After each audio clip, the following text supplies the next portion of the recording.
প্রশাসনকে নানাভাবে আমরা দেখাচ্ছিলাম যে কোন জায়গাগুলোতে লুপহোল রয়েছে, কোন জায়গাগুলোতে ষড়যন্ত্র হচ্ছে, সে জায়গাগুলো আপনারা স্বচ্ছতা নিশ্চিত করেন। আমরা একটি ফেয়ার ইলেকশন চাই, শিক্ষার্থীরা যাকে ভোট দিবে তাকে নির্বাচিত করবে, সেরকম একটি ইলেকশনের পরিবেশ চাই। কিন্তু আমরা দেখতে পেয়েছি ইলেকশনের আগের দিন রাতে ছাত্রদলের, জাহাঙ্গীরনগর বিশ্ববিদ্যালয়ের ছাত্রদলের সাবেক সভাপতি, ঢাকা জেলা যুব দলের একজন নেতা, বিএনপির ছাত্রদলের বর্তমান আহ্বায়ক এবং বিএনপি মন্ত্রী দুজন শিক্ষক, ওনারা সম্পূর্ণ বেআইনিভাবে নির্বাচন কমিশন অফিসের ভেতর ঢুকে বৈঠক করেছেন।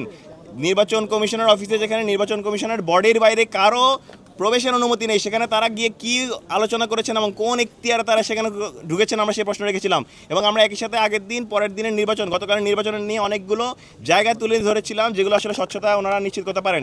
গতকাল সারাদিন নানা প্রকার অব্যবস্থাপনা ছিল প্রশাসনের, পোলিং এজেন্ট, অতিরিক্ত ব্যালট বৃদ্ধি করা এবং নির্ধারিত সময়ে ভোট গ্রহণ কার্যক্রম শুরু না হওয়া, সে সব কিছু এই অব্যবস্থাপনা আমরা দেখেছি। কিন্তু সেগুলো ছাপিয়ে গিয়েছে ছাত্রদলের আগ্রাসী কার্যক্রম, বাকছাসের ক্রমাগত ব্যাশিং এবং মিথ্যাচার।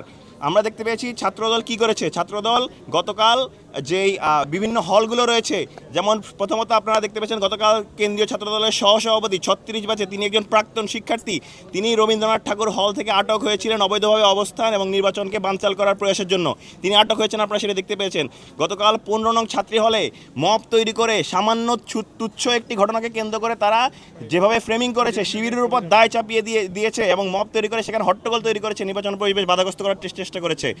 আমরা দেখতে পেয়েছি 21 নং হল এবং তাজউদ্দিন হলে তারা জোরপূর্বক কীভাবে কেন্দ্র দখল করার জন্য কেন্দ্রে ঢোকার চেষ্টা করেছেন।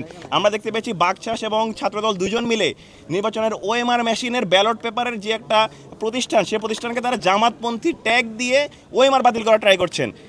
আপনাদের যদি জামাতপন্থী কোনো কিছু থাকে, আপনারা দেখতে চাইবেন ওই ডিভাইসটা ওকে আছে কিনা, ডিভাইসে কোনো সমস্যা আছে কিনা, সেটা আপনাদের কনসার্ন হওয়া উচিত ছিল। কিন্তু আপনারা জামাতপন্থী কিনা সেটা নিয়ে কনসার্ন জানাচ্ছেন।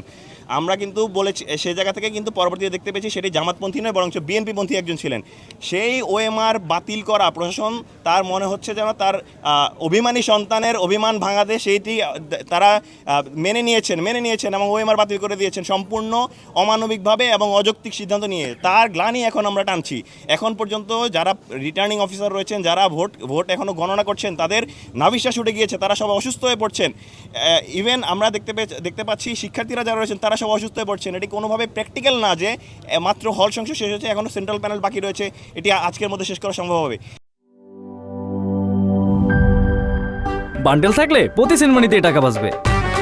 বিকাশ সেনমানি বান্ডেল কিনে জিতুন প্রতি লেনদেনে।